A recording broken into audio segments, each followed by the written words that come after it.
धन्यकार जी। आज समागम के ये सेवा की शुरुआत रूप में, जहाँ सभी अब आने वाले दिनों में जो योगदान देंगे और ये उत्साह मन में हर एक का कि ये एक भाव श्रद्धा के एक और महापुरुषों के प्रति भी कि यहाँ ग्राउंड में जो भी आए एक राहत पाए, सुकून पाए, एक जीवन में हर एक के निराकार और ज़्यादा गहरा प्रभाव, एक एहसास निराकार का और बढ़े। तो ये जो भाव, चाहे हर एक ने कोशिश करके यहाँ सेवा में आके योगदान देना है, पर किसी वजह से अगर कोई नहीं भी आ पा रहा तो उन्होंने भी मन छोटा नहीं करना। ये सेवा तो एक भाव है, मन से एक अरदास, एक ये रूप। तो कैसे हर एक ने जहाँ एक समागम के प्रति जो रुझाव अभी है वो बाकी का साल भी पूरे एक मन के भाव वैसे ही होने चाहिए कि एक सत्संग जाया जाए, संतों के दर्शन करके उनकी वाणी को जीवन में अपनाया जाए, एक दूसरे के चरणों पे अपना सर रख के ये अहंकार रूप तजा जाए, हर एक में ये परमात्मा, ये निराकार ही नजर आए। तो ऐसे भाव संतों ने हमेशा जब जब भी जिक्र किया, साथ ही एक निराकार को मन में हर समय के लिए बसाने के लिए ये सेवा, सुमिरन और सत्संग, और वही जो अभी सेवा का आज बार बार जिक्र, और साथ में ही ये शब्द भी कि अपनी इच्छा उस सेवा में ना डाली जाए, एक ये निरीक्षित रूप सेवा का। क्योंकि अक्सर हम ऐसा भी देखते हैं कि कुछ दुनियावी रूप में किसी एक फील्ड को हम अगर बिलोंग करते हैं, कोई नॉलेज रूप किसी में एक ज़्यादा होता है, तो अक्सर कोशिश रहती है कि हम सेवा के समय भी उसको इम्प्लीमेंट करवाएं। एक वो हमारी नॉलेज है तो हम वो काम ज़रूर करवा दें। तो बात वही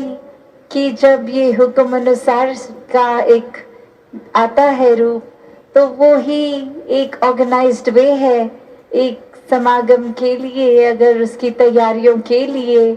तो वहाँ अगर उस कैलिबर की ज़रूरत है नहीं है, उस हिसाब से अगर कोई चीज़ हमारे नॉलेज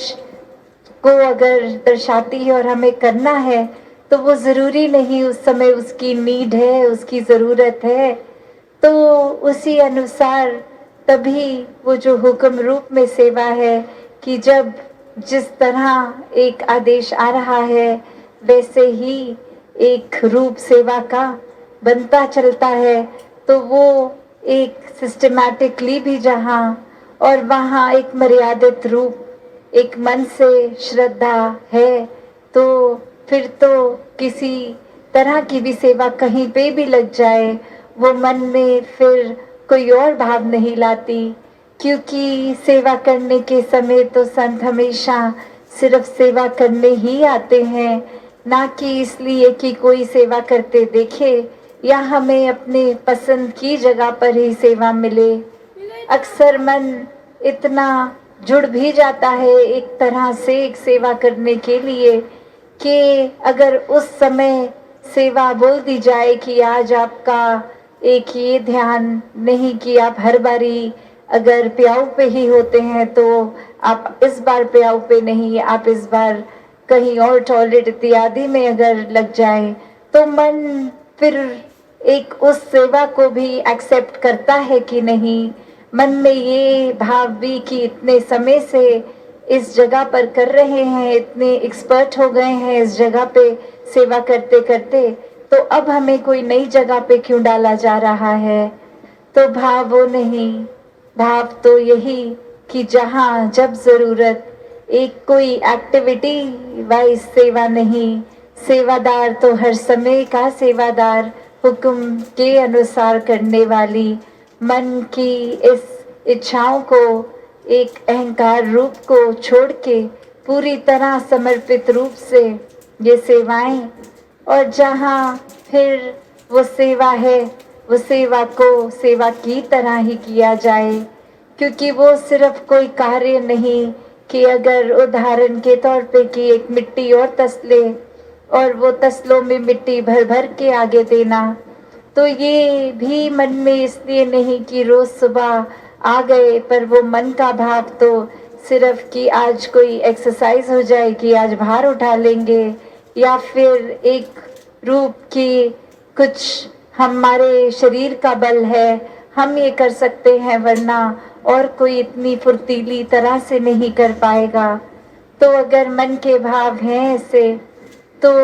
खुद ही एक बार देख लें कि सेवा में फिर कोई ना वो शरीर की ताकत चाहिए, सिर्फ वो मन में एक भाव चाहिए। वरना तो तरह तरह की मशीन्स होती हैं जो अगर पूरे पूरे दिन की भी हम सेवा करें, वो 10 मिनट में उससे ज़्यादा एक जगह से दूसरी जगह तक वो कार्य कर देंगे। पर यहाँ वो भाव एक हाथों से सेवा करने का है, एक भाव कि हर कोई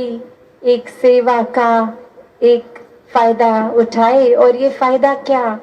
ये कोई दुनियावी फायदा नहीं होगा, ये जो अभी हम गीतों में भी सुन रहे थे कि सेवा में सुख है, जो सेवा करता है वो एक अपने मन को हल्का पाता है। तो वो बात ये नहीं कि अगर कोई शरीर की पीड़ा है वो सेवा करके दूर होगी। एक शरीर तो परमात्मा ने जिस तरह दिया और जिस तरह हमने उस शरीर का ख्याल रखा, उसके ऊपर आधारित होती है वो तन की एक कोई हालत कैसी है, कोई अगर बीमारी है या कोई और तकलीफ है। तो बात वो नहीं कि सेवा करके एक रूप की एक बिल्कुल शरीर ठीक होगा। ये तो जो परमात्मा ने, निराकार ने जिस तरह रखा, हमें अपने एक चेतनता के साथ उस समय अपने आप को ठीक रखने की जिम्मेवारी है। ये सेवा का भाव वही कि ये शरीर भी ठीक रहे। पर अगर हम मोटिव ही ये बना लें कि हम कोई शरीर में पीड़ा एक एहसास कर रहे हैं तो सेवा करेंगे और वो तकलीफ ठीक होगी, तो फिर असल रूप में सेवा हो ही नहीं रही, क्योंकि ये एक इच्छा है शरीर ठीक करना, उसके बदले में एक सौदा हो रहा है सेवा का। तो भाव वो नहीं, भाव तो कि जितना भी हो सकता है मन में भाव सेवा का रख के सेवा करी जाए। और उसके बाद फिर एक अगर फोकस ही रहेगा कि सेवा करने के बदले शरीर ठीक हो, तो ऐसा होने वाला नहीं है। बाकी ये निराकार जब भी फिर वो रूप की किसी पे अगर आज तन ठीक रखा है, कल नहीं भी, और आज अगर नहीं भी कल ठीक भी, बस हमें वो प्रयत्न अपने शरीर के लिए भी करते जाना है। तो एक भाव वही कि अक्सर सेवा को हम अपनी इच्छाओं से जोड़ लेते हैं, किसी चीज़ की प्राप्ति से जोड़ लेते हैं, तो वो हरगिज़ सेवा नहीं रह जाती। फिर वो एक कार्य है जो हमने किसी फायदे के लिए किया या कुछ साबित करने के लिए। तो सेवा को पूर्णता से सेवा की तरह ही करें। और वो जो अक्सर बात आती है कि ये तन मन धन की बात सेवा में, कि ये शरीर तो एक करेगा सेवा, पर उससे ज़्यादा ज़रूरी ये मन को सेवा में होना चाहिए। ये प्रेजेंस एक सिर्फ शरीर की नहीं, एक उस समय भी अगर ड्यूटी पे हैं या सत्संग सुन रहे हैं या कहीं पे भी सेवा है, तो एक मन के भाव कि हम मन कहाँ है हमारा, उस समय उस सेवा में है या नहीं, हम चेतन होके खड़े हैं कि नहीं। एक अपना कोई इस तरह मैकेनिकल रूप एक ऑटो पायलट पे नहीं कि ये कर रहे हैं तो करते जा रहे हैं। वो अलर्टनेस, वो चेतनता होनी ज़रूरी है, क्योंकि ये सेवाएं जहाँ मन से तो एक श्रद्धा से तो निभा रहे हैं, पर उस समय एक खास करके जब सेवा दल की वर्दी में है, तो एक जिम्मेवारी और बढ़ जाती है कि अब ये और ज़्यादा फुली प्रेजेंट होना है, पूरी तरह उपस्थित होना है। एक हम ज़ोन आउट नहीं हो सकते कि खड़े तो यहाँ है, ख़्याल कहीं और चले गए। तो कैसे हर समय एक सेवा के दौरान खास करके पूरे ही एक अपने आप को मन से भी, एक दिमाग से भी पूरी तरह उपस्थित रखें, तभी वो एक पूर्णता से, एक अच्छे रूप से सेवा हो सकती है।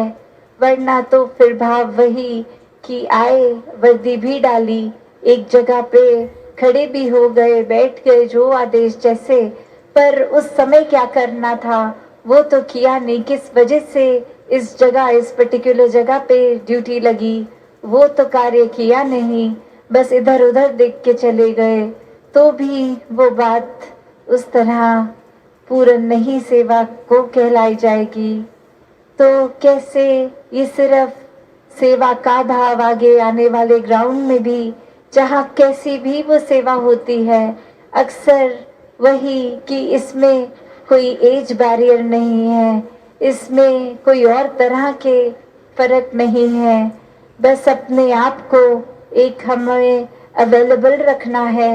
ये दुनियावी कामकाज किस तरह से घर गृहस्थी को भी मैनेज करना है,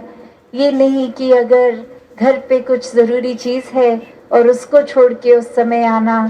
तो कैसे इस तरह अपने टाइम को मैनेज करें कि घर, दफ्तर, स्कूल इत्यादि सब भी एक साथ साथ चलता रहे कार्य, और एक समय अलग से निकाल कर भी सेवा पर यहाँ आके ग्राउंड में की जाए। फिर वो सेवा चाहे किसी दिन लंगर में हो या किसी दिन तसलों पे हो या कोई भी तरह की, तो कैसे अपने मन को सिर्फ इस सेवा के साथ हम किस चीज़ से जोड़ रहे हैं, ये सेवा करने के पीछे उद्देश्य क्या है। एक खाली मन से जब हम ये करेंगे सेवा, तो फिर वो यही है कि यहाँ अहंकार नहीं तो हम करता नहीं हुए, और करता नहीं तो हम कुछ कर ही नहीं रहे, और कुछ कर ही नहीं रहे तो फिर वो परमात्मा ने ही करवाया तो हुआ। तो बात यही कि सेवा भी एक निराकार से और जोड़ेगी, वरना ऐसा कोई काम नहीं कि हम नहीं करेंगे तो नहीं होगा वो कार्य। तो बस ये दातार ने मौका बख्शा सेवा का, तो इसको पूर्णता से अपनी झोली में डालें, इसको पूरा सदुपयोग करते हुए समय का एक सेवा भाव को मन में रख के ये सेवाएं भी निभाई जाएं। तो हर किसी के जीवन में जहाँ आने वाले दिनों में ये सेवा का अनगिनत मौके, और उसको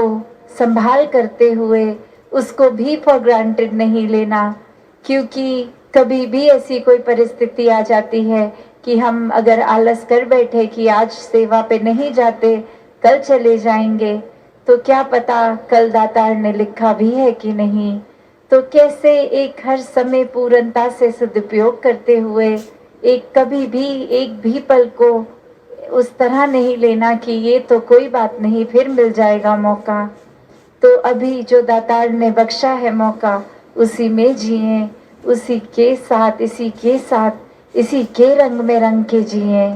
तो दासी और समय ना लेके इन्हीं शब्दों से आज्ञा लेगी। सात संगत जी, धन निगाह जी।